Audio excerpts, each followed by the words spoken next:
From the outset of the Portuguese Grand Prix, Mansell was determined to score yet another win, claimed the record of 9 victories in a season. Again, he dominated the qualifying, and again by staggering margins.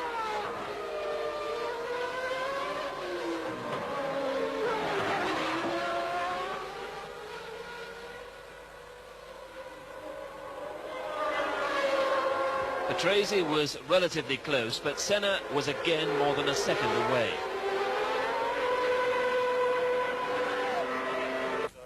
The new world champion was clearly relaxed just before the start, while the man who would replace him, the first Williams driver, Alain Prost, was visibly less relaxed with his temporary job.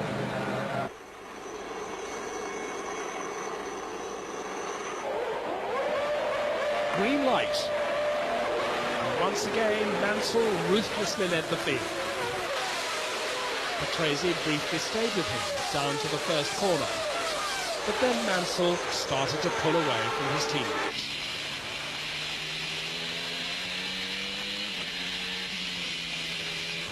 Once again, it was looking so very easy for the Williams-Renault team.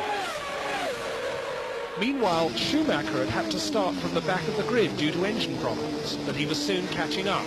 Here he passes the hapless Capelli in his last race for Ferrari. Tyre stops were the order of the day. Ayrton Senna had to stop no less than 4 times during the race. Riccardo Paes stopped only once, but his pit stop went badly wrong. For agonising seconds, he sat there while the Williams mechanics struggled with his wheels. And while he was there, he dropped from 2nd place to 4th, behind the Austrian Gerhard Berger. While he was there, Martin Brundle stopped at the same time, although his pit stop went more on routine lines. But during all this excitement, that meant that the Lotus of Mika Hakkinen briefly held 2nd spot, his highest ever race position. Then he too needed a stop and rejoined 5th. After his delay in the pits, Riccardo Paes caught up quickly with Gerhard Berger's McLaren.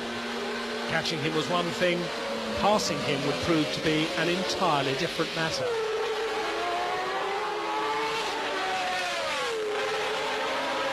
For several laps, the two were glued together in their battle. But awaiting Paes was potentially the worst accident of his career.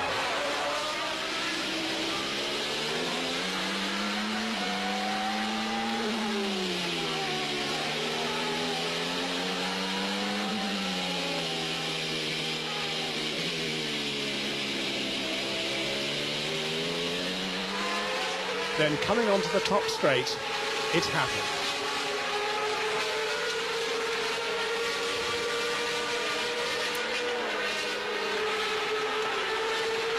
Berger saw it this way.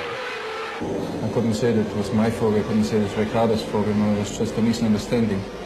He went out from the last corner. I mean, you cannot put up the hand in the last corner, you have everything to do, you have both hands on the steering wheel. And I went out and straight away, when I come out, I positioned the car straight away in the middle and to go into the pits. And I thought he's gonna come left, because the last time when I looked into the mirror, it was quite a big gap still. And then I just entered the pits, and just when I was already nearly entering the pits, I feel a touch, and I just saw him flying over me, and I was really afraid, and I was sure that he's gonna hurt himself, and I'm very happy now that he's okay.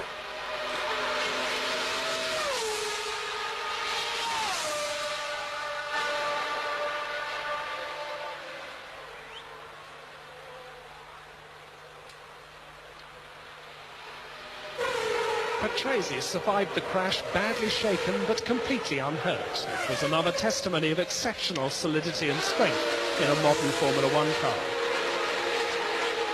Up in front, quite undisturbed by anybody, Mansell cruised to his 9th win. It was another record in the Mansell book. Berger eventually finished 2nd, the only one who escaped being lapped by the winner. Senna's 3rd place also pushed him into 2nd place in the championship, albeit some 58 points behind Mansell.